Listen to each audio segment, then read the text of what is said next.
Hey everybody, this is going to be a pretty quick video. I haven't had quite as much time to spend on data monsters as I would like to lately, but I did want to come in and do something to keep that once a week video post going. In the last video, the animations for the characters got all wacky because I updated the character models with new skeletons. So all I've done in this video, or all I've done in this last update, is just include a couple more poses that can be used, and I'll show you real quick how it works.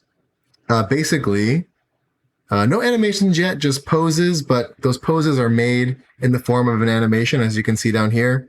It's just a one-frame animation, essentially, that just loops. But when it's time to animate, I can just turn these into full animations, and they'll already be correctly placed in the animator. But the way I have it work is I have this character state controller, which I might break out into more components, because I don't know if this should be how it is, but it is what it is for now. There is a start state, which correlates to these main states in the animator. And then there is a start substate, which correlates to the substates in any of those core animation states. And then there's also an action point. This is just for how the character starts when you press play. So right now, if I were to just, oops, don't want to rename her. If I were to move this character over here and spin it around, right now I have the start state set to sitting idle. Start substate is 0, and the action point is where this chair is. So when I press play, no matter what the orientation of the character is, they are going to go to where I've told them to, and they're going to face in the orientation of the action point. And then realistically, my idea for the intro of the game is you're going to be sort of, over here we have this, I keep forgetting what I called it, but basically it's a summoning portal, and they're summoning you from their lab. From the real world, which is where we are. So we're going into VR. They're summoning us into their virtual world. And Maxie and the other characters who I've removed temporarily are going to be basically working. Your character, or you, won't really be able to see at first. You'll just be able to hear or read the dialogue of the characters talking as they work to bring you into their world. And then once you're in the world, Maxie is going to get up and walk over here.